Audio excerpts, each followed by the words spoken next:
finding the right word.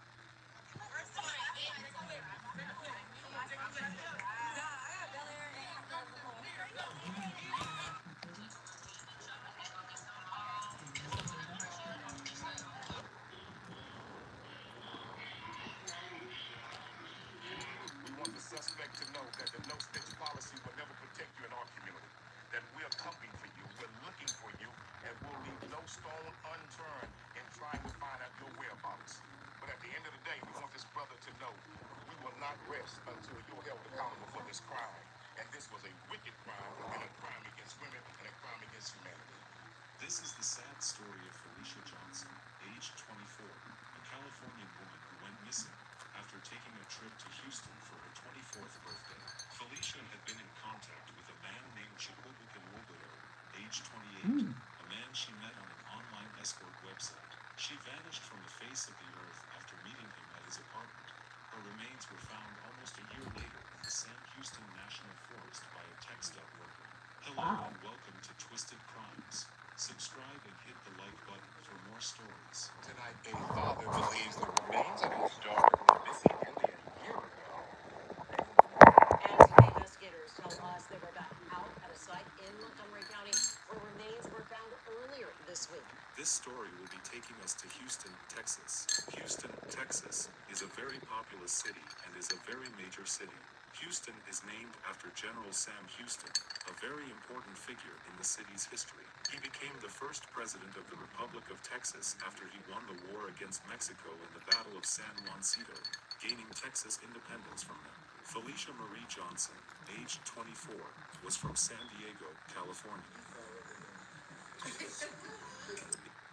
Yo, this is something that they say he promised to pay her $500 for, I don't know for what, but he killed her. It is not particularly known where she finished her high school, but she was described as someone who loved life, loved her family, and wanted more in life. Her family members said Felicia is a beautiful young lady. She's very smart, very intelligent. She's the life of the party. These are so good. She celebrated her This is a birthday with girl. her family members few days before she went missing 5 days later. On April 10th, Felicia spent time with her family celebrating her 24th birthday, and she left for Houston from California on April 13th. Upon arriving in Houston, 2 days later, Yeah, she went because to I an forgot I adult had that nightclub one, to but I had apply already for a gave job, you but one was turned or away. two, so Prior to you're being this, kind of she greedy. had been in Get contact it, with a man named who she met on an Chuckabuka online Mukado. escort service. Let me pause Wubudo that for a responded. minute. Did y'all hear that name?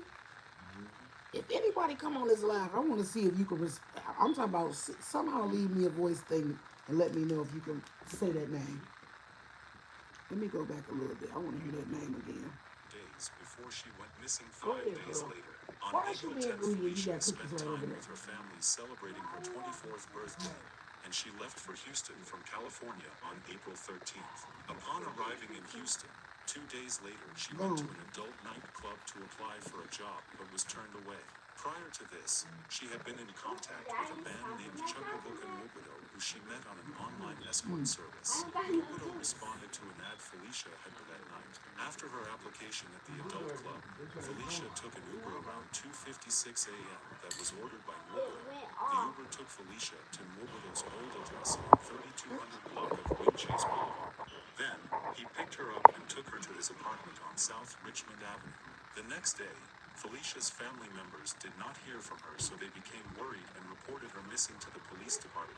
They also hired a private investigator who was able to start investigating right away and discovered Felicia's cell phone by pinging it at Bear Creek's Pioneers Park several miles from the club with blood on it. Her dad flew from California to Houston to help with the massive search that was on the way. We're out looking for Felicia Johnson. Today they searched an area of interest at Bear Creek Pioneers Park, which is right around the location where Johnson's family says her phone was found. Well, it's been 5 days since Johnson was last seen living in a nightclub on West Little York in northwest Houston. ABC 13 reporter Roxy Bustamante joins us live to learn about her disappearance, Roxy. Right here behind me was the last place where Felicia Johnson was last seen. Now, Houston police tell us that detectives returned back here to this area, and her father is hoping that the surveillance video from inside the building will reveal who left with his daughter.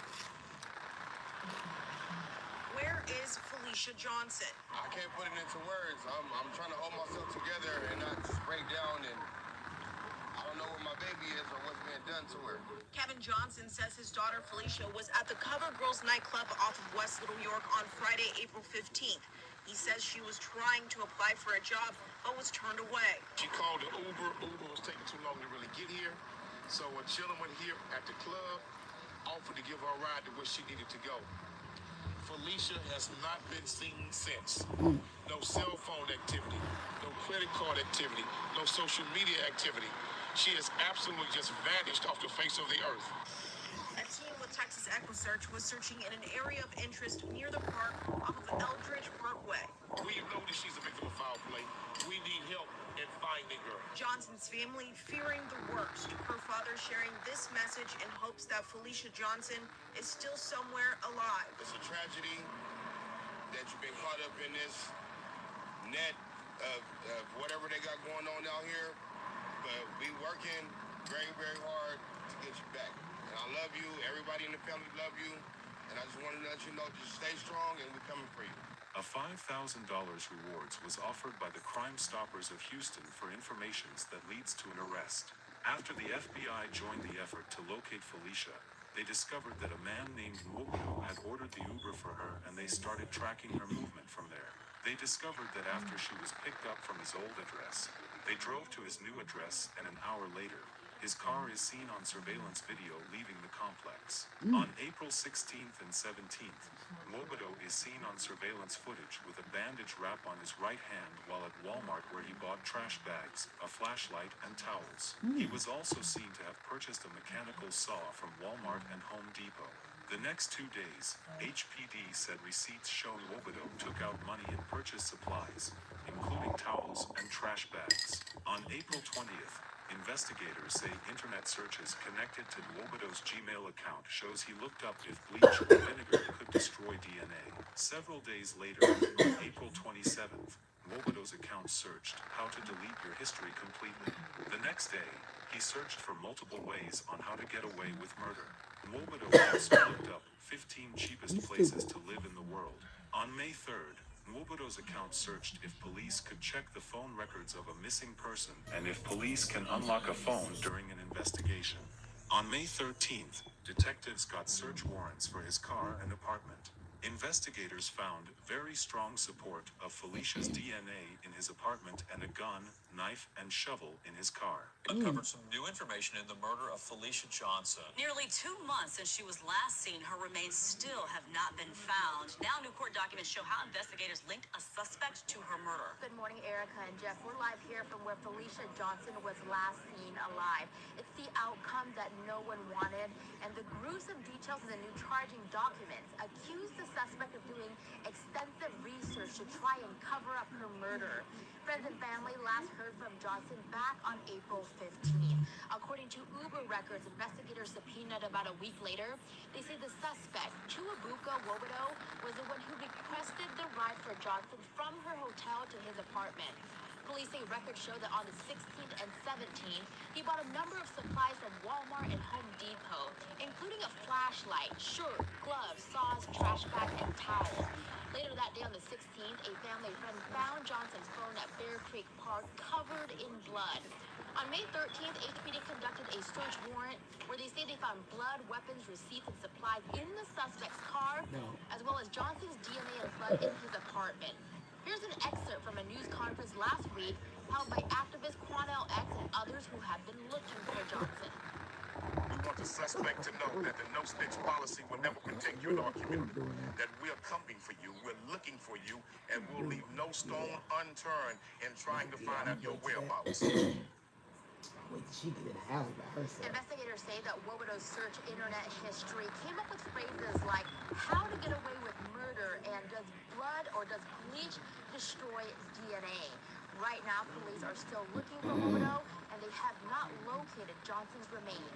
He was nowhere to be found after this and was not yet officially charged, but luck for the police, he was taken into custody during a traffic stop, but Nwobodo was not charged after the traffic stop, so he was released. But a cell phone in his front pocket was seized. Court documents said the cell phone contained a photograph of a dismembered female in addition to 3 photos of deceased individuals. The individuals in the photos were not identified and no metadata was associated with them. He was officially charged for the murder of Felicia Johnson after they felt they had sufficient evidence. Newly released documents are revealing shocking and gruesome details about the murder and disappearance of 24-year-old Felicia Johnson. She vanished in April. Fox 26's Gabby Hart is live tonight with news that police say the suspect's Google search history is being used as evidence against him. Gabby. Yeah, Tom, charging documents reveal that after Felicia Johnson's disappearance, the suspect Googled things like how to be a serial killer and how to get away with murder. Police also say that they found photos in his cell phone that showed the body of a dismembered woman along with other dead bodies. New documents are providing insight into the circumstances surrounding the disappearance of 24-year-old Felicia Johnson. Johnson came to Houston from San Diego and attempted to get a job at a local strip club. We're now learning that she allegedly met 28-year-old Chukwuebuka Nwobodo. The pair agreed to meet for $500. The suspect sent an Uber for Johnson to the Intercontinental Hotel around 3 a.m. April 16th. That Uber took her to the suspect's old address on Windchase Boulevard. Police say the suspect picked her up from that location and took her to his new residence on Richmond Avenue. On Thursday, police saying they found evidence that leads them to believe she was murdered. That evidence revealed in these documents. On April 17th, the suspect purchased a saw, towels, large trash bags, and a trail flashlight. When officers searched his vehicle, they found a gun, latex gloves, a large kitchen knife, and a shovel. They also found Felicia's blood in his trunk and back seat, as well as blood stains throughout his apartment. After Felicia's disappearance, the suspect allegedly Googled things like what does bleach do to blood, how to be a serial killer, and how does one plan a murder without getting caught. On April 30th, nearly 2 weeks after Felicia's disappearance, the suspect's Google search revealed he was still looking for Houston escorts. The investigating detective saying, quote, "I believe Felicia is deceased and was likely dismembered." On May 13th, nearly 1 month after Johnson's disappearance, police arrested Nwobodo, at which point they went through his phone, where they say they found a photo of a dismembered woman and 3 other photos of dead bodies. We also learned that the suspect was previously investigated for attempted sexual assault. The victim chose not to press charges. Now, right now, it's not clear why the suspect was arrested and then released from custody. We do know, though, that tonight that suspect is on the run, wanted on charges of murder and tampering with evidence. Felicia Johnson's body still hasn't been recovered. Hospital documents showed Nwobodo received treatment on his right hand at a local clinic on the morning of April 16th, claiming he cut himself while opening boxes. 10 months later, a TxDOT worker who was working in the woods found human remains near Flamingo Lakes and Highway 149. Montgomery County detectives and investigators responded to the scene. They determined the remains were in fact human and samples were sent for DNA and dental record analysis. Tonight, a father believes the remains of his daughter, who went missing nearly a year ago, may have been found. And today, investigators tell us they were back out at a site in Montgomery County where remains were found earlier this week. Grace White joins us now with what she's learned. Grace? Those remains in Montgomery County have still not officially been identified. The Justice of the Peace there told us tonight he was on scene Tuesday when skeletal remains were found along with a trash bag that's now been collected as evidence. Pieces of crime scene tape can still be seen not far from Katie Francis's house.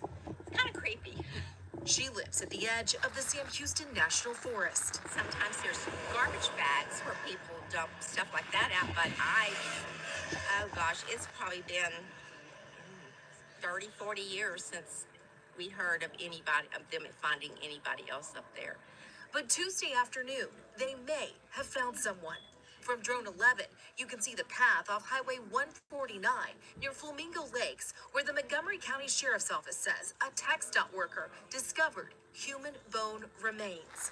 So, Grace, do we have any idea how long it will take to identify these remains that were found? The Justice of the Peace told us tonight it could take some time, but they are working on this as fast as they can.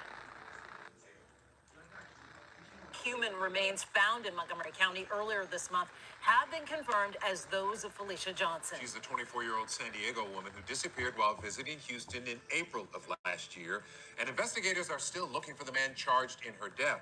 Whenever they release her, then I will be able to have a service for her and pay her the respects that she needs. Houston police have charged 28-year-old Chukwubuka Nobudu with her murder. He's on the run. His arrest warrant said they met on an escort website before she disappeared on April 16th of last year. New calls being made tonight for the public's help in finding the man accused in the disappearance of Felicia Johnson. Anyone with information on Wobodo's whereabouts, or this case, is urged to contact the HPD Homicide Division at 713-308-3600 or Crime Stoppers at 713-222-8477. We will not rest until you have been arrested. We want the suspect to know that we're going to look for you night and day, brother, until you are arrested. We want the suspect to know that the no-snitch policy will never protect you in our community. We hope Felicia Johnson's murderer will be brought to justice soon. Our sincere condolences to the friends and families of Felicia Johnson. May Felicia's memory be a blessing for her family and for all who knew her, and may her life and death be an inspiration and a turning point towards justice and increased protection for violent survivors. Please stay safe out there and see you guys in the next video. That is fucked up. That's really crazy. Like he really was a serial killer. I really want to know. First of all, they gotta find him for hers, and then they gotta find him for who is them other dead bodies that was in his phone. Like he was just doing the most.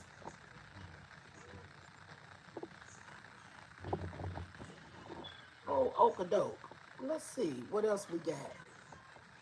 I'm just really chilling, y'all, having me some cookies and milk, looking at these crime watch stories and twisted crimes. So let's see what the one we got next. Damn.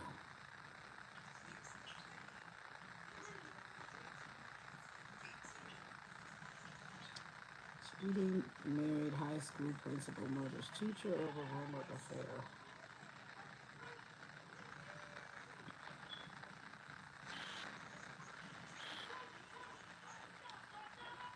Well, let's go to this.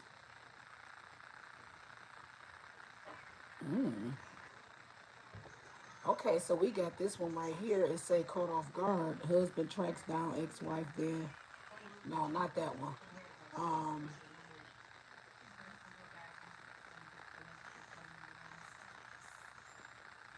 Oh, let's go to this one. The title is I Took Her Head Off. I mean, you know that's sick right there. I took her head off. Y'all on the floor with Tazo. Fun date Sunday. Final footage of a man who stabs his lover 58 times due to delusion. Now this is some sick shit. Delusion? Let's check it out.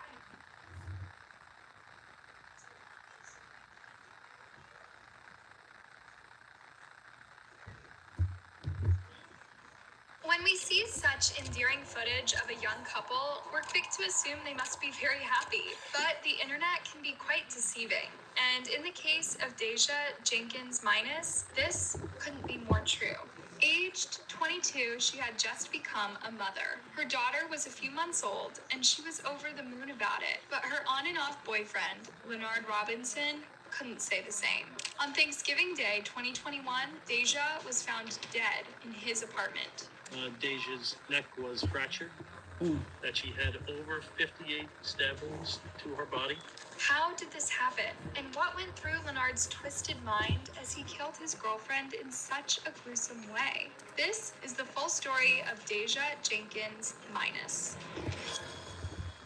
Today's story takes us to Boston, Massachusetts. Boston is a big, bustling city of almost 700,000 people. It's the cultural and financial center of New England, and it's a place where people from all over the U.S. come for fresh opportunities or really good sports games. Part of the Boston metropolitan area is Lowell, a town of 100,000 people created in the 1800s for factories. In 2021, Lowell was the home of Deja Jenkins Minus. She was born in Boston on February 15, 1999, making her 22 years old in 2021. If you look at her TikToks and general social media presence, you could tell Deja was a happy-go-lucky kind of girl. She always smiled, always had a nice thing to say, and just seemed to enjoy her life, wherever it took her. She'd graduated high school with academic honors and was dedicating her time to college. Her free time, she always made sure she was by her family's side. Deja was incredibly close to her mother, Latoya. She said about her daughter, "She's very outgoing, she's loving, she's a very uplifting young lady." But much like any young lady, Deja was also pretty active in the dating scene. Over the last few years, she'd been on and off dating Leonard Robinson, aka Full Body DeRose. That's right, he was a Boston rapper, also 22 years old, and slowly making a name for himself in the hip-hop scene. Hey, EG57, homeboy goes. Dorchester favorite, man. Dorchester stand up, Boston, what's up? You already know I'm coming back with another one. This is a more bumpy vibe. Bumpy vibe. Hey, hey. It never looked like Deja and Leonard were in a steady relationship, but every time they were together, they did look really happy and in love. There was lots of PDA, and the internet was flooded with clips of them kissing each other. So whoever knew Deja and saw those videos was happy. They were convinced that she was in a good place with Leonard. And when she announced her pregnancy, people around her were even happier. It was a dream come true that they thought would unite her and Leonard even more. Shockingly though, it would bring her downfall in the most brutal way. Throughout her pregnancy, Deja was super stoked, sharing lots of videos of her proudly caressing her baby. In September 20th, 2021, Deja gave birth to her daughter, Delani. The internet was flooded once again with pics and videos of Delani and her very happy mother. Deja's family was there to help her raise the baby, so they started wondering why Leonard seemed aloof about the whole situation. Most people would be very excited to have a month-old baby, right? Well, that fall, Leonard wrote a worrying post on Facebook. He claimed he wasn't sure whether Delani was his baby. Apparently, Deja had been cheating on him, or he suspected her of doing so. In the same post, Leonard claimed that he wanted a paternity test done ever since Delani's birth. Well, there's a bunch of wrong things with this. Do you see how Leonard spoke about Deja? It's worrying that anyone would use those words to describe their partner, even if they're upset with them. Deja responded to Leonard's claim, also on Facebook. It feels a bit strange that the two didn't discuss the issue face to face and that they chose to make it public before solving it at home. According to Deja, Delani was 100% Leonard's. Deja posted this on November 24th, the day before Thanksgiving that year. That night, she visited her family in Boston with her baby daughter. Of course, Leonard didn't accompany her. By now, they were engaged in a social media feud that would have made things very awkward with Deja's parents. On the morning of November 25th, Deja returned to Lowell with her daughter and visited Leonard's place. Deja was supposed to return to her family in Boston that evening for the big Thanksgiving dinner. She was super excited about it. It was going to be her daughter's first Thanksgiving. Pretty and baby. all her family loved her very much. This is why when Deja failed to return to Boston, her family got very worried. Latoya recalled, "I knew something was wrong. I knew something was wrong. I didn't know what. I knew something was wrong." Latoya and the rest of the family tried desperately to get in touch with Deja the whole evening, but her calls went to voicemail and her texts were left unanswered. This was very unlike Deja. And what about her baby daughter? If she was in danger, Delani could literally die. 2-month-olds aren't exactly independent. So Deja's family used the Find My iPhone to track her down. She appeared to be at Leonard's place in Lowell. The family didn't call the police, and instead, Latoya hopped in her car and drove to Lowell, straight to Leonard's home. But when she got there, she realized that the doors were all locked and the house was dark, so no one was in. Latoya kept coming and going, hoping she would notice some action in the house. When she spoke to the neighbors across the road, Latoya found out they'd seen Deja go inside the house along with her baby daughter and some diapers, but they hadn't seen her come out of the house. Latoya stayed up all all night, watching the house and her phone constantly, hoping for a ping, letting her know Deja's location had changed, but there was no good news. In the early hours of the next morning, Latoya called 911 and requested a welfare check at Leonard's home. Around the same time as the police were arriving, Leonard's relative walked into the house through an open window. He went to the bedroom and, seeing the door was locked, he kicked it in. Just before the police could find the scene, Leonard's relative found Deja's lifeless body lying in a pool of blood on the floor next to an air mattress. Deja's neck was fractured. Wow. That she had over 58 stab wounds to her body. It was the stuff of nightmares. She'd even I'm gonna go back to it, but this is, I cannot understand this. Why did you have to stab that girl that many times? Like, and again, remember what the title with this was. Final footage of the man who stabbed his lover 58 times due to delusion.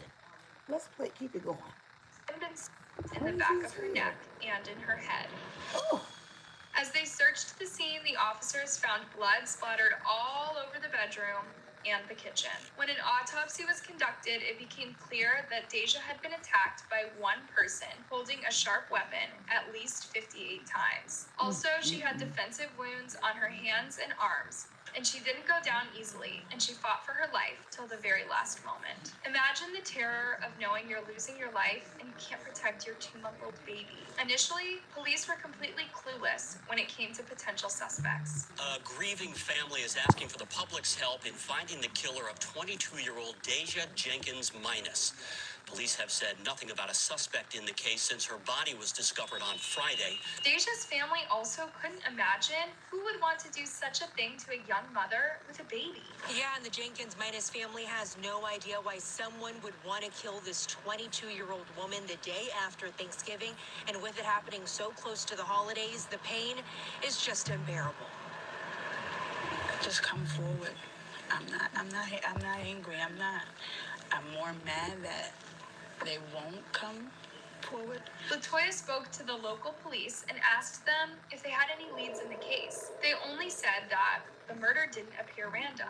Well, what about the house Deja's body was found in? Or the feuds she had with Leonard? There must have been some clues pointing at them. They just need to turn themselves in. I'm lost. I'm hurt. I'm numb. I'm angry. And I want justice for my baby and my grandbaby. Latoya simply couldn't fathom that Deja could have been killed so viciously by her own boyfriend. On the afternoon of November 26th, Deja's family found baby Delani at their Boston home, almost as if she'd teleported there. They had no idea how she'd gotten there, but luckily she had no injuries on her body, just a drop of blood on her diaper. Most likely the blood was her mother's. Delani might not consciously remember the horrific event of losing her mother like that, but she will be scarred for life. Such trauma affects the mind, especially at such a young age. Then of course there's the trauma of learning how her mother died and who killed her. I am a primary care physician. I'm frustrated, and it is not what I signed. 2 days after Deja's murder, the Lowell police had gathered enough information to make an arrest. They tracked Leonard down at another home in the city and arrested him at the scene. All right, relax. He's not doing anything. Calm down. No, calm down. Y'all can calm down. He didn't, hold on. He's good. I got you on that dog. I got you on that dog. Yep. You're gonna come over there, you're gonna come out. We're gonna freeze up our All right. Get your hands off me. Don't be touching me. It didn't take long before this news reached the media and everyone following the case. Latoya was quick to post on Facebook about it. Latoya stayed strong for the public eye, but imagine what she went through, learning that her daughter was killed by someone who claimed he loved her. This comes as we learn the man charged in the murder was the father of her child. Boston 25 News reporter Wale Aliyu live in Lowell tonight, where the suspect will see a judge tomorrow. Wale? Vanessa, this is an incredibly heartbreaking story. So sad, I'm actually holding back emotions just trying to report this to you. But Middlesex County District Attorney's Office has confirmed 22-year-old Leonard Robinson of Lowell will be here at Lowell District Court tomorrow to face a judge for the 22 Thanksgiving years Day old. murder. Take a look at the very last Facebook post of 22-year-old Deja Jenkins Minus of Boston. On Wednesday, she wrote, "My daughter will never need for anything, and that she cannot wait to celebrate her first Thanksgiving tomorrow." Yeah, it's especially heartbreaking that in Deja's last post, she was happy her daughter won't need for anything. Sadly, Delaney was left without both parents the very next day. She will be raised by her grandparents, forever knowing the brutal end her mother met. Just what has to go wrong for a person to kill their partner in such a frenzied attack? Leonard not only his girlfriend, he attacked her 58 times. Then he broke her neck, making sure she was dead. He just didn't want to punish her. He wanted to destroy her. Why? Because he was convinced she'd slept with other men and had a baby that wasn't his. You could have always just ended the relationship, Leonard. She just graduated. She just graduated high school. She just had her daughter. It was just Thanksgiving too. As soon as the news of Deja's horrible death made the headlines, people from all over Boston and Lowell held a candlelit vigil for her. Dozens of people gathered outside of the victim's home here in Mattapan, lighting candles, comforting her mother, a 22-year-old woman, a new mother, taken far too soon, the pain too difficult to put into words.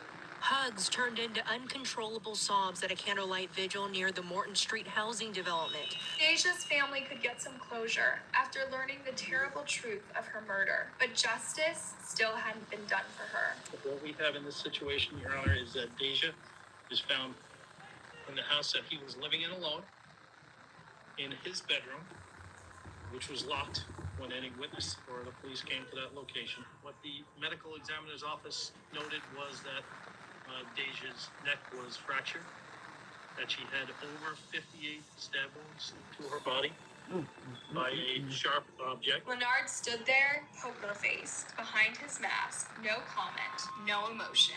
Latoya Jenkins was also in court, watching Leonard stay there, expressionless, and listening to all the horrors that he had done to Deja. She could barely contain herself. Robinson was held without bail. A probable cause hearing was scheduled for December 30th. Here's the catch. Leonard was already on probation at the time of Deja's murder. He'd been released on a bail of $5,000 following 2 gun cases in Suffolk Superior Court. The guns had been found on the floor of the passenger seat of the Kia Forte belonging to Deja. In an ironic twist, Leonard was arrested after the same Kia Forte was tracked on November 26th and 27th. After the gun cases, Leonard had been ordered to wear a GPS ankle bracelet and to respect a 10 p.m. to 7 a.m. curfew every day. So the police were able to track his exact movements from Thanksgiving Day and November 26th. Until 2 a.m., he was inside his home. This is particularly creepy as he'd killed Deja many hours before. Remember, she'd missed the Thanksgiving dinner with her family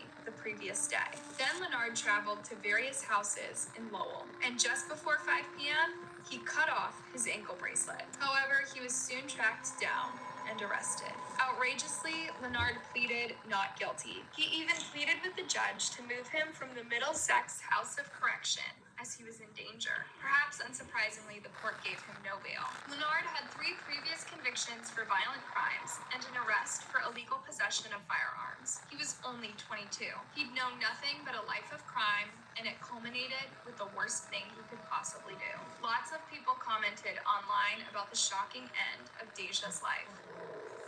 As of 2023, Leonard Robinson still awaits trial for the murder of Deja Jenkins Minus. Deja's family has a long way to go before they can get closure a family needs in such cases. Latoya might never recover from losing her daughter in such a horrific way. And little Delaney, well, it's almost too heartbreaking to think about what she will have to live with for the rest of her life. Deja's death is the sad reminder of the dangers of loving a toxic, violent, aggressive person. Leonard's lifelong history of crime was a red flag that Deja was forgiving about. Sadly, her kindness turned deadly. But Deja's friends didn't want her to be remembered as a victim. Honestly, I would love for her to be remembered as this amazing, goal-driven, hard-working mother that honestly would do anything to take care of her mother and her child and herself, for real. The world just lost an amazing person. Thanks for watching, you guys. I know. Wow. I don't know, like this can go on and on and on and on because, and it said that he was delusional, like he didn't even have the proof that that girl was cheating. I just really don't understand how people just go with stuff in their head and just feel like they can do what they want to do. But anyway, let's continue. It says the teen who was murdered on Facebook Live due to family feud. Oh wow, let's check this out. This is let's check this out. Stop working out for 2 hours a day to try and lose weight. Here's what my most successful clients do instead. Before we start, what y'all making for dinner? I am making some rib tips with some macaroni and cheese, and I might make some greens or some straight beans. I don't know, but what y'all making for dinner? Let's get into it.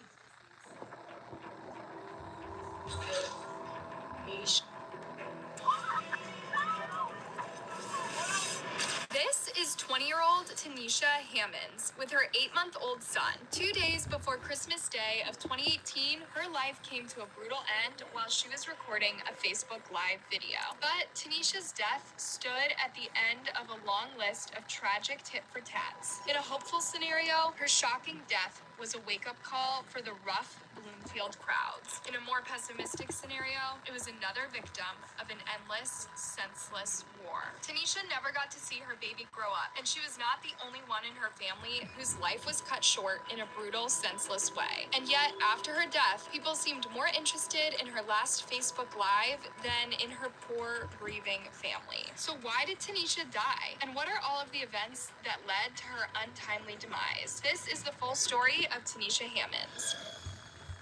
Today's story, you guys, takes us to Macon, Georgia, home to the Allman Brothers Band, tons of historic architecture, and amazing natural sceneries. Macon seems to have it all. But lately, Macon has also seen a rise in poverty and crime that makes it a less desirable place to move and start a family. According to Crime Grade, Macon has a crime rating of D-. This means 89% of cities in the United States are safer than Macon, and only 11% of cities are more dangerous. Tanisha Hammonds was used to violence and crime since she was a baby. Tanisha was born on October 10th, 1998, to her mom Rhonda and an unnamed father. They grew up in the Bloomfield area, which is known for a particularly high crime rate. However, Tanisha always worked hard to stay out of trouble and pursue a happy, peaceful life. In March 2018, she had a son, Amari. Her Facebook was filled with pictures of her baby boy, and she was ecstatic about being a mom. She was also pretty excited about social media. Dang, man, I hate that little 15-minute, man. I gave him a little laugh, though. He gonna be good tonight. He finna go think about me. And I got myself again. Time is money. I need that money. Got no time for no friends. She regularly posts and let all of her loved ones know what she was up to or what Amari had done that day. It was her way of connecting with all of her friends at the same time. But Tanisha liked going out too. She might have been a mom, but she was 20 years old, and she was still down to party every now and then. So on December 23rd, 2018, Tanisha met up with a few old friends and went out to have drinks. But Tanisha never made it home that night. Tanisha's death was brutal, sudden, and shocking to everyone who knew her. She had no enemies, had never been involved in gangs, and was incredibly dedicated to raising her son. She would never put herself in harm's way, not with an 8-month-old to care for. However, there is a reason for her death, as outrageous as it is, and we have to trace back several steps to understand the full context that led to this tragic ending. Tanisha was very close to her mother, but she was even closer to her mother's sister, Bridget Flowers. Bridget was her aunt, but also her best friend, confidant, and the person Tanisha would call in case of an emergency. The two displayed their love for each other on social media. Tanisha also felt embarrassed by the many pictures her aunt posted of her, especially during her teenage years. Like when Bridget posted this picture of Tanisha, she commented, "Just blowed me. Delete this ugly shit." And her aunt replied, "You took it. You can't be ugly because you look like me." You know how family dynamics go. Still, they were the best of friends, and nothing could keep them apart. In fact, Tanisha spent most of her childhood living with Bridget and her two twin sons, Jayshawn and Jamon Jackson. They were born in 2000, making them 2 years Tanisha's juniors. Growing up, Tanisha's cousins were happy-go-lucky, rowdy, and kind-hearted. They were exactly what you'd expect from two young brothers. Bridget was super proud of them. She was also in love with her husband, the boy's stepfather. Sometimes she would tell Facebook about her love for them. God, my kids, my hubby, then me, in that order. Bridget would also write about how much she missed her husband when he wasn't there. At first glance, it looked like the perfect love story. I miss my husband, feeling some type of way this morning. But those who knew Bridget, her undying loyalty to him was worrying. Jacinto Flowers was with Bridget in almost every way you can imagine. He would beat her, insult her, and be extremely jealous and possessive of her. She wasn't allowed to do anything but him. Well, that's when the double standards begin. He would be going out at night, doing God knows what, and Bridget hardly ever knew what he was up to. As it turns out, he was deeply involved in the drug trade. He was in and out of prison 18 times on drug and petty crime charges. So when Bridget said she missed him, he was either in prison or doing sketchy deals. And when he was at home, they would constantly fight. And while you can imagine how he would treat his stepsons too. He could not regulate his emotions, nor was he a responsible figure that the boys could look up to. In fact, he was one of the most unstable types of parents out there. Sadly, the negative effects of his character on Jayshawn and Jamon would be felt later on. Nevertheless, Bridget supported and even loved her husband, no matter how many times he would mistreat her or her kids. Well, even she had a limit. So in late 2013 or early 2014, Bridget put an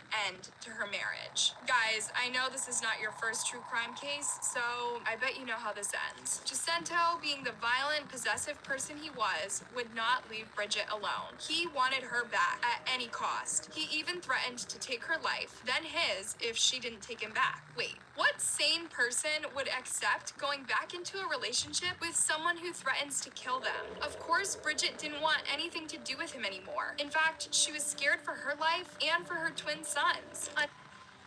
Come back and get credit for the work. Wow. Wow, wow, wow. Here we go. To shop at Walmart. Out of nowhere, Jacinto appeared and punched her so hard she lost consciousness. He was not fazed by this. He just left her on the floor and exited the store in front of several shocked bystanders and a CCTV camera. Jacinto didn't seem to have any regard for Bridget's life anymore, or for his freedom. After all, he'd been in prison so many times, he probably didn't care if he ended up arrested again. And arrested he was. But here's an absurd twist. After 7 days in jail, Jacinto was released. Wait a minute. What? Jacinto had a horrible criminal record. There were also accounts of gruesome physical abuse toward his wife, and now there was this Walmart incident. Was no one at the police preoccupied that Jacinto would attack his ex-wife again if they released him? He was erratic, a violent man who showed no remorse at his arrest. It's pretty crazy that he only spent 1 week in jail, and it's pretty heartbreaking too, considering what happens next. On February 22nd, 2014, Bridget, her mother, her sister, and their friend had a cookout at Bridget's house. Late in the evening, they wanted some more drinks to keep the party going. Bridget went to get the drinks at the nearby liquor store, but on her way back, she decided to drop off her friend at her place. They were still in her driveway when Bridget's friend started arguing with her boyfriend. Lo and behold, Jacinto appeared. Now he appeared concerned about the couple's fight, so he walked closer to the car to ask what was going on. Look,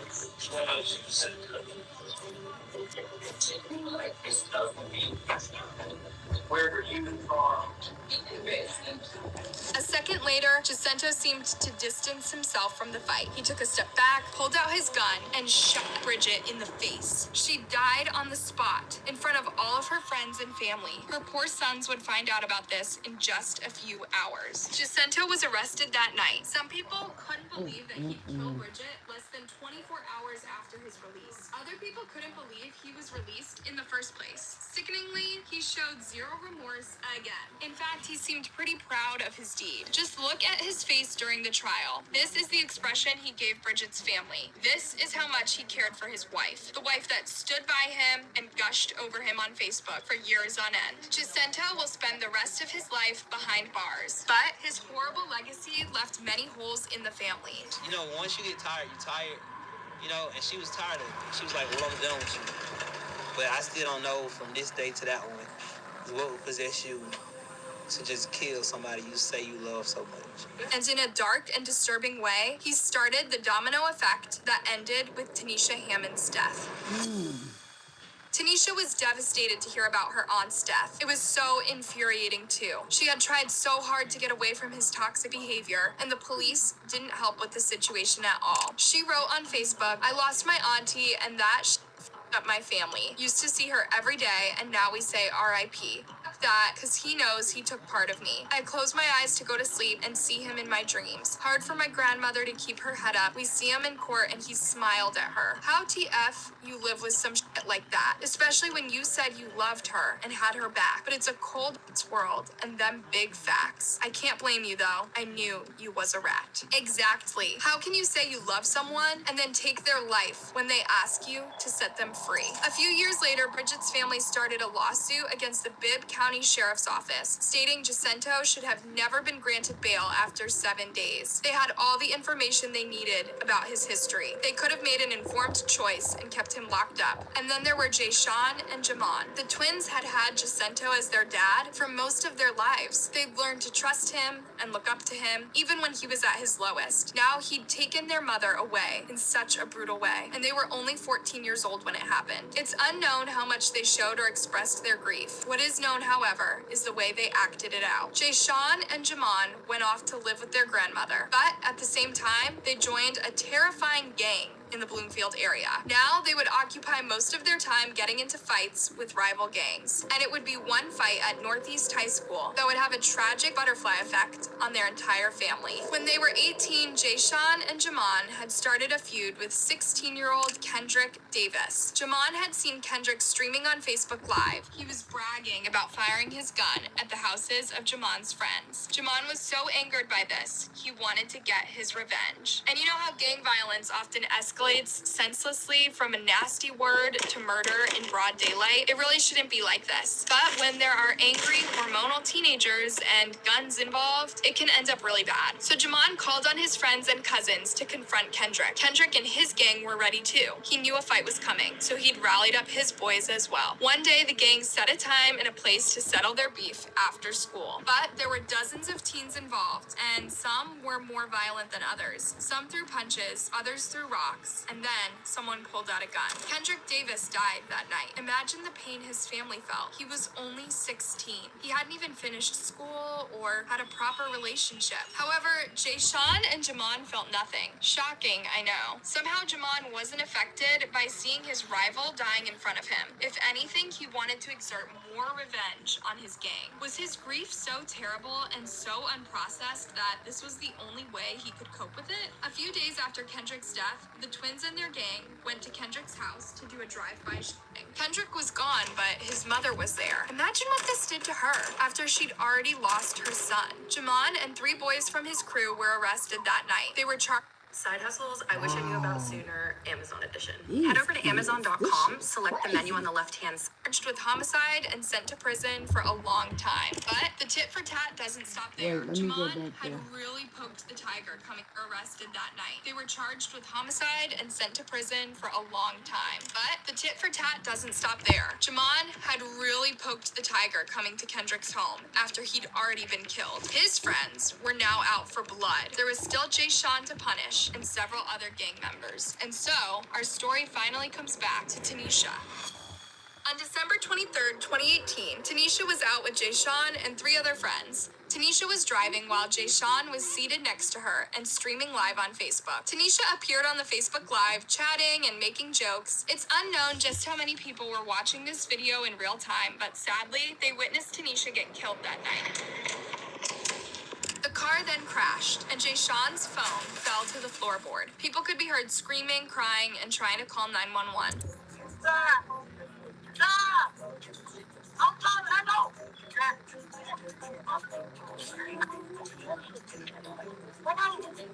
I need help! I'm going for your road! Heartbreakingly, Tanisha bled out in front of her loved ones within a matter of seconds. By the time the paramedics arrived, it was already too late to save her life. She was pronounced here behind us here at 8:50. Tanisha was killed by a member of the twins' rival gang. He mistook Tanisha for Jay Sean. Poor Tanisha had been surrounded by gang violence since a very young age. There are rumors of her father being involved in some illegal business, and her brother DeMarcus was part of the twins' gang and was arrested after the drive-by shooting. Then there was Jacinto and Bridget's tragic death. And yet, she had steered clear of gangs and drugs throughout her whole life. Now, she was a mother. She wanted nothing else than to love her son and to see him grow up. Tanisha was just at the wrong place at the wrong time, in a world filled with vengeful, violent people. Just like Jay Sean and Jamon once had to do, baby Amari would go on to live with his grandmother. He will never remember his mother. He was only 8 months old at the time of Tanisha's murder. But this is not the end of Tanisha Hammond's story, because what happened next was another proof that we live in a messed up world.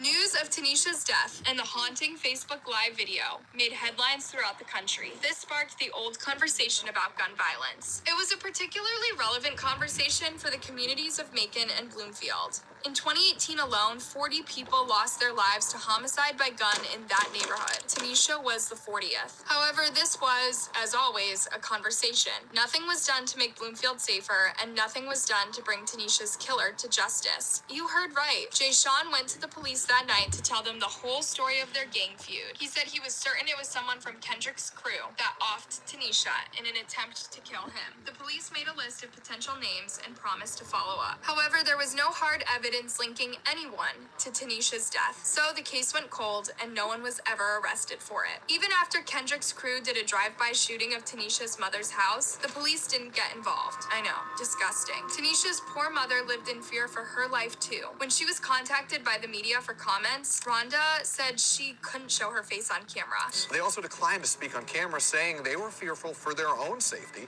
since the killer could still be on the loose. Other people in the neighborhood were just as secretive. They even feared that ratting the killer out to the police could get them a death warrant. Some parents refused to let their kids out to play anymore. Hey, it's sad, you know what I'm saying? Because they want to come out and play, but it's just too dangerous right now these days.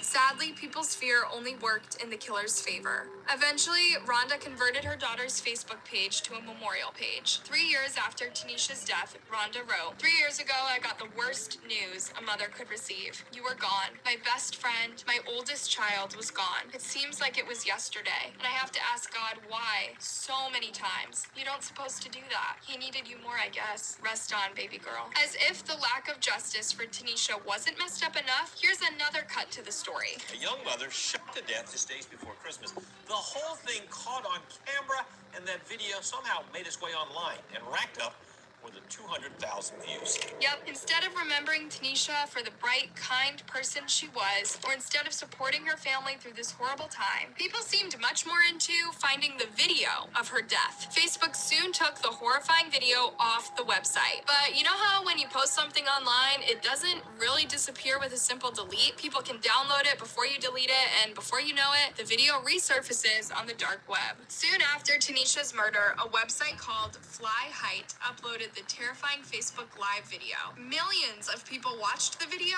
over and over again. That morbid curiosity prevailed over her family's repeated pleas to delete the video. You emailed flyhigh.com and said, you know, once it's on the internet, it's out there. But I'm like, much damage control y'all can do, please. Please, thank you, guys. Tanisha's would-be sister-in-law, Sarah McMiller, explained she tried hard to take the video down, but it kept popping up on various shady websites. Her biggest concern was Tanisha's baby son growing up to see the gruesome way his mother died. Amari's not going to be a baby for him. Her son's going to have a social media one day. I would hate for him to come across that video. If you have a heart, take it down. Think of a child. if you won't take it down for anybody else, think of her mother and her child. It's really sad to watch how more people go for the immediate satisfaction of watching something this dark and brutal rather than respecting a grieving family's pleas. Also, is there that much satisfaction in watching someone get killed on camera? If I were you, I wouldn't go looking for things like this online. There's no good that can come out of seeing real life violence. Thankfully, Fly Height took the video down some months later. Isn't it super scary that a video you don't want online could make its way to so many websites? According to an expert in online safety. Wow.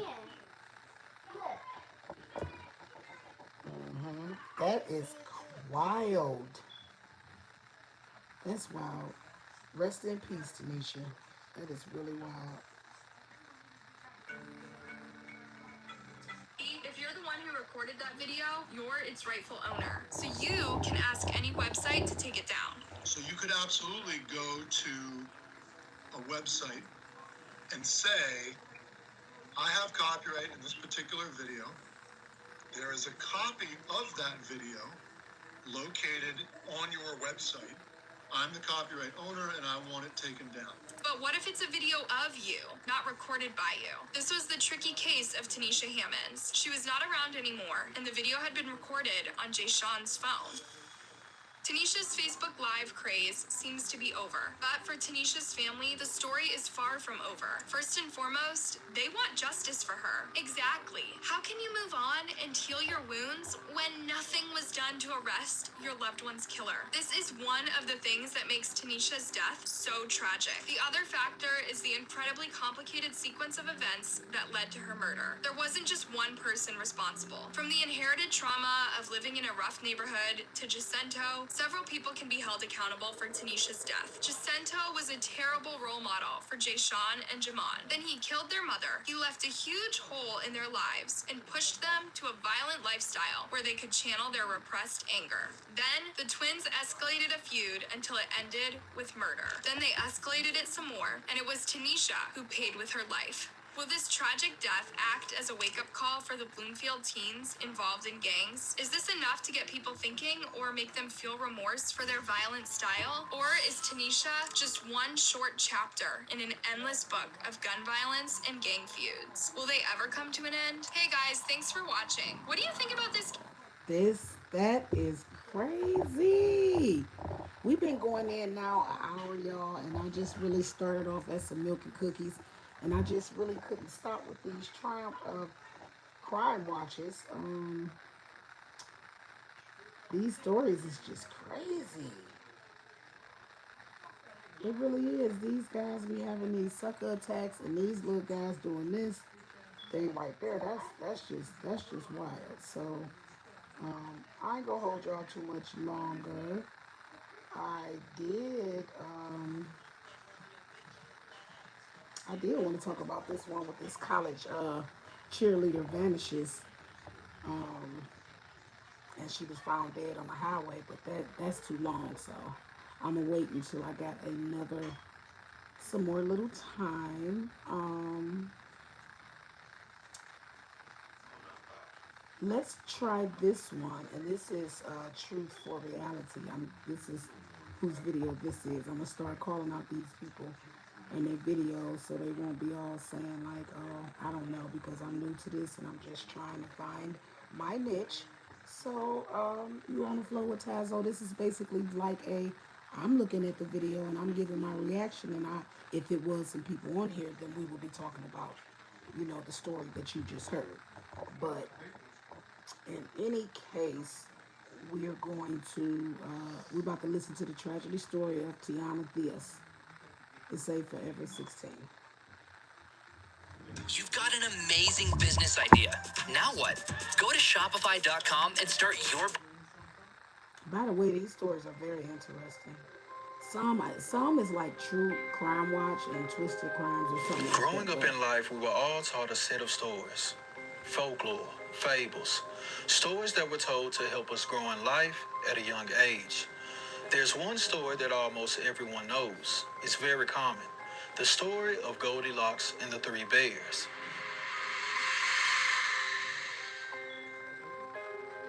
One day, Goldilocks was sitting outside her home, swinging on her swing set, and she was waiting on her mother to prepare her breakfast, when she suddenly grows bored from waiting and curious. So she decides to wander off and explore the woods located near her home. Meanwhile, there was a family of bears who lived inside of the woods that she was about to explore. This family consisted of a papa bear, a mama bear, and a baby bear. Well, the baby bear was also waiting on his breakfast, but when his mother gives him his bowl of porridge, it's too hot. So he asks his mom, can they go for a walk while he's waiting on his food to cool off? And she agrees to do so. So the family of bears leave the home for a walk. Meanwhile, Goldilocks is walking in the middle of the woods, and she's now walked too deep into the woods. She's now lost, and she comes upon this bear's home.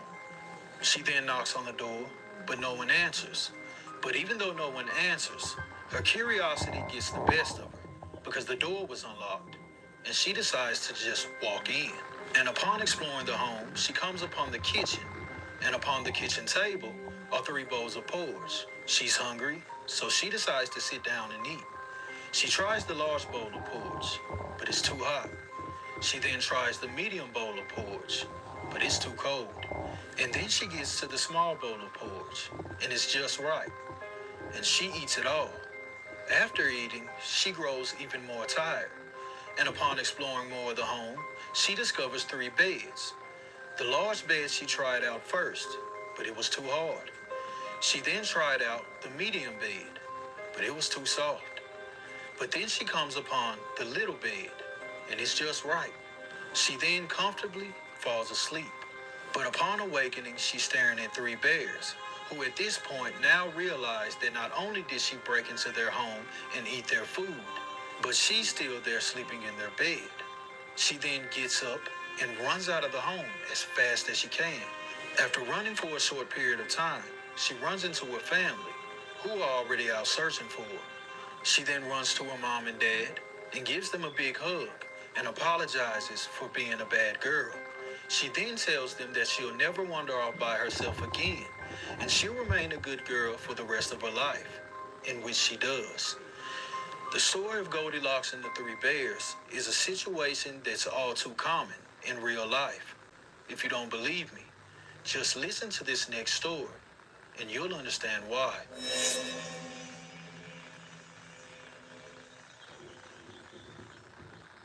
July 18th, 2005. The world would make way for Tiani Theus. She was born in the state of California, where she would ultimately be raised in Compton. In her younger years, Tiani is described as a live wire, a complete ball of energy. At any given time, she can be found singing, dancing, or just talking your ear off. She was the type of person who gave you her complete, undivided attention and expected the same in return. Though she was described as a sweet girl, she was also feisty. She had a little attitude in her, but not in a bad way. She was just straightforward. From the beginning of elementary school, she was always a student who was eager to learn, and along with that, she accomplished excellent grades. She would spend her early years in a household with her mother. At this time, her mother and her father weren't together, though he wasn't far away. He was living in Los Angeles. Although her biological parents weren't together as a couple, she did keep in constant contact with her father, and life at home was okay. She was just a normal young girl, living a normal life. At that point in her life, everything seemed okay. But around the age of 10, things would begin to change. On October 25th of 2016, Tiani would experience her first hardship in life. It would be on this day that she would lose her older brother, Darian Jackson Jr., to gun violence. On that day, it was a normal day for her brother. He was living in Inglewood. He was just sitting on the porch at his home when a car would ride by and fire several shots. He would ultimately lose his life to this tragedy. And Tiani, along with her family, would be forced to mourn the loss of a loved one. Though she was experiencing a hard time during this period of her life, she didn't let it affect her. Her grades were maintained. In fact, she was a straight A student. She had even picked up an extracurricular activity. She began to enjoy the game of golf. She was even a member of a local club. But 3 years later, after the passing of her older brother, tragedy would hit her family once again. In the year of 2019, Tiani would be visiting her aunts and her cousins. On that day, she was due to attend an event with her family, but she also realized that she didn't have her house key. So they contacted Tiani's mother in order to meet her to retrieve a house key so they could get inside of the home. But while they were pulling up to meet the mother, they would discover the body of a female laying in the street. At first glance, the aunt didn't know who it was, but Tiani did. She knew immediately that what she was looking at was her mother. Although at this time her face was invisible, she knew that it was her mother because of her purse and her shoes. After finding her mom laying in the middle of the street, they did call the police and an ambulance, and her mother would be rushed to the hospital with severe injuries. While at the hospital, the doctors would conclude that she was struck by a vehicle and had a very little chance of surviving. But her mother did pull through. She would survive this accident. Her mother surviving this accident would be very good news for the family, but there was a downside to it. During this accident, her mother would sustain severe brain injuries and would be sent to a rehab center. And at this time, Tiani would have to move in with her grandparents. While staying with her grandparents, her mother's condition didn't get any better. And in her current state, she was incapable of raising a child. In fact, she was still at the facility, trying to get better. Life at home with Tiana's grandparents was great. We all know that grandparents like to spoil their grandchildren. So at this time in her... Can I connect pairs of dots without crossing lines? Of course I can. A little swoop there, and that was my first try. I got life, she was basically in heaven. But then things would take a turn for the worse. While living with her grandparents, one after the other would fall ill, and they would both be diagnosed with cancer. After being diagnosed, they would quickly begin to grow weak and were no longer capable of raising Tiani. In light of the new circumstances, a 14-year-old Tiani would move around with different relatives until she would ultimately end up in Los Angeles with her father. Her father testifies that upon moving with him, her behavior began to slack. Even her grades, a once straight A student, was beginning to fail classes. Along with her grades dropping, she began to run away from home. Time passes and things don't get any better. The year is now 2022, and Tiani Theus is 16 years old. At that time, her father would be employed overnight, and while he was at work at night, she had begun sneaking out. At this point in time, things were taking a turn from the worse, and the people around her feel like it had a lot to do with her mother still being in rehab. She missed her mother very much, and they felt like her behavior was just her acting out. January 7th, 2022. It was a normal day for Tiani. She would spend it hanging out with friends. But on this day, she had a planned event. She had planned to attend a party with one of her friends. So on this day, Tiani would go up to her father's job and tell him about her plans. But her father was reluctant. He didn't want her to attend this party. But against his wishes, Tiani allegedly attended the party anyways. You'll find out later why I use the word allegedly. The night of January 7th of 2022 would come and go, and Tiani doesn't return home that night.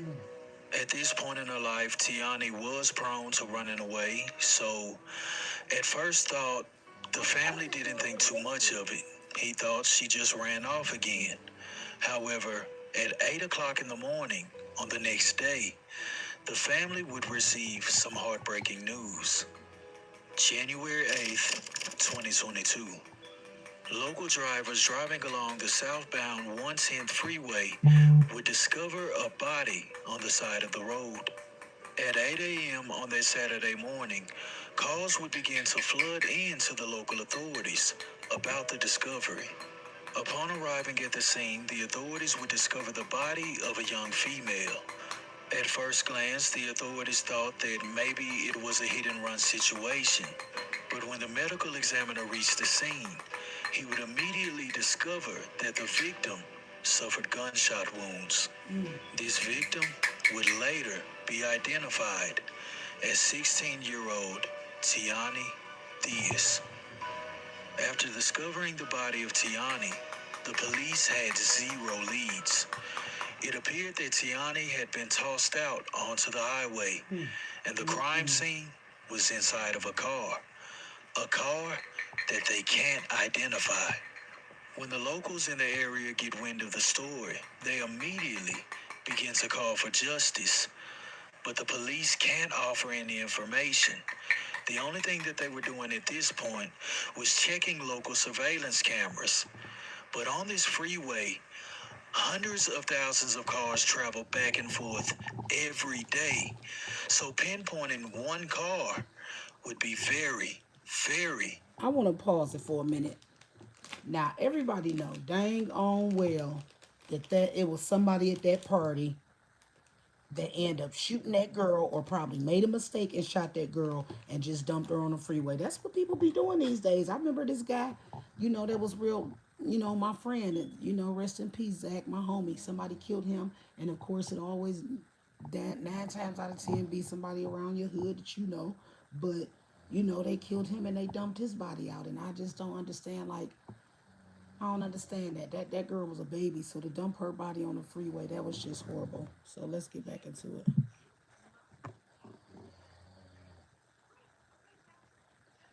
hard to do. On another top story, the murder of Tiani Theus. Her father speaking out, remembering his 16-year-old daughter, whose body was found on the side of a freeway off-ramp in South L.A. That was my baby girl. Darian Jackson's baby girl was Tiani Theus. The 16-year-old was found shot to death at the Manchester on-ramp of the 110 freeway in South L.A. The night before, she told her dad she was going to a party. She just left. So I picked her up, she was crying, I kissed her, gave her a hug. I didn't know it was gonna be the last kiss. So I feel like something was really wrong that night when she came. You had a feeling? I begged her to stay. I said, just stay with me. The case has definitely gotten our attention, and of course, it's top priority, trying to, finalize this case and get justice for the family. So, the difference is obviously we don't have surveillance cameras like, other types of incidents that may be occurring in other areas. So, of course, we rely a lot on the public, right, to call us and, did you see anything? Investigators and Tiani's father are asking anyone, please come forward. The police would start the investigation as normal. They would begin talking to the friends and family around her, but no one could offer any information. And this party that she allegedly attended the night before she was found, well, the father didn't know the name of her friend or where this party took place that she was going. So that was a dead end. It was never released. Not the name of a friend, or if she did, in fact, attend this party. Days after Tiani passed, things would begin to surface. Things that were unsavory. When the police got a warrant and got into Tiani's Facebook, they began to realize that she was living a double life. In fact, Tiani was meeting grown men offline and meeting up in person. They would conclude that she was most likely an escort. When this newfound information was released to the public, people had mixed opinions. In fact, some people began to blame her for her own death. People were saying that due to her lifestyle, she knew what she was getting into. But I mind you, This was a 16-year-old child. This wasn't an adult. Traumatized. Time would begin to elapse, First, and no new information is let me found. press pause. First of all, this was not just a 16-year-old child. This was a 16-year-old child that had been traumatized. That by 16, she had no mother and basically had walked into her mother last moments, that she really had her mother as a regular mama again. Like, you can't really say that she put her own life in danger. She may have did, not knowing psychologically just that this is a dangerous moment.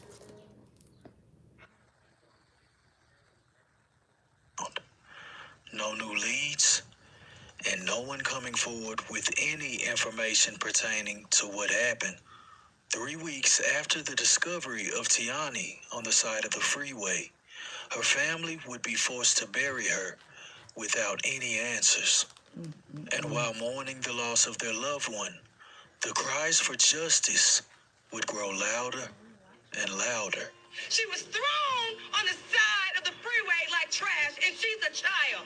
She meant something to her family.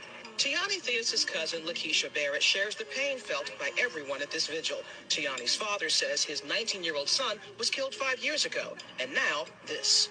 It don't get no easier. It get harder. Now I lost my daughter at the age of 16. It just don't make no sense. 16 years old.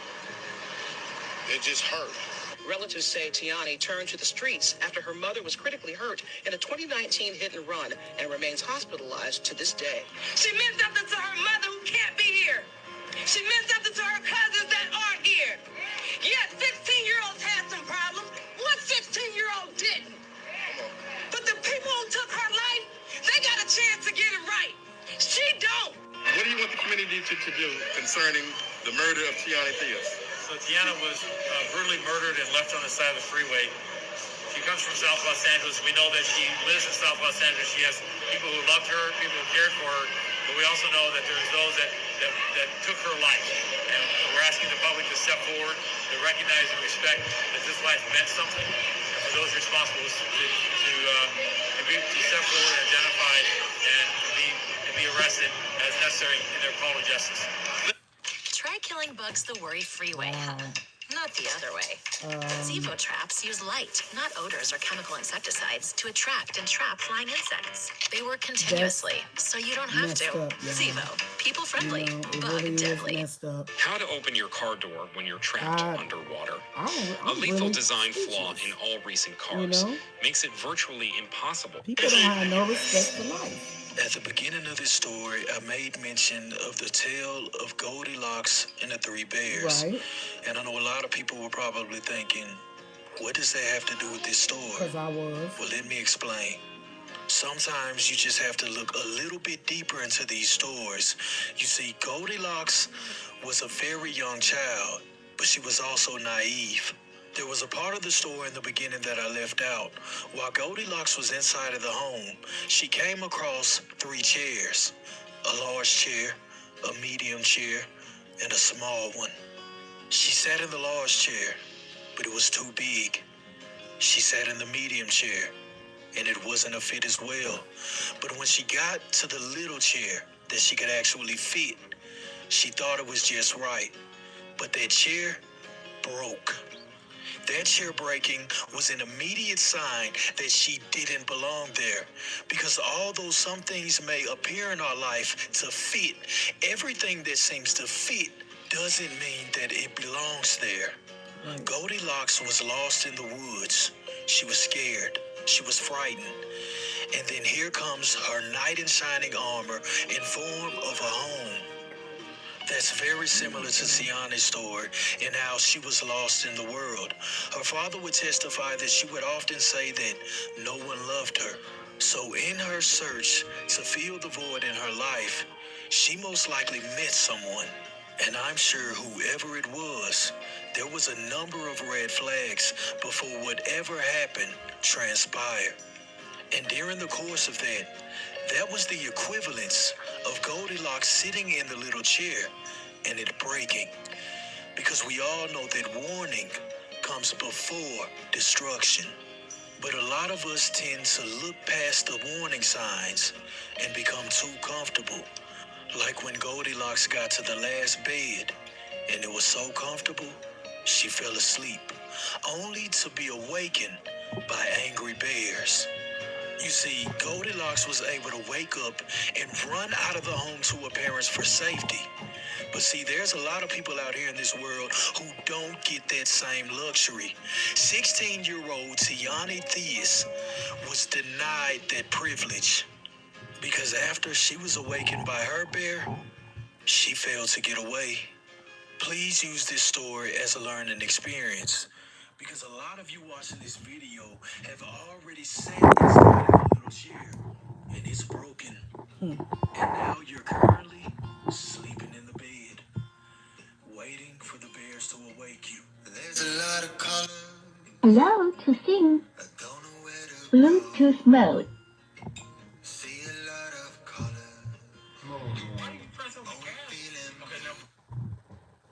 Yeah, so y'all, that is really tragic.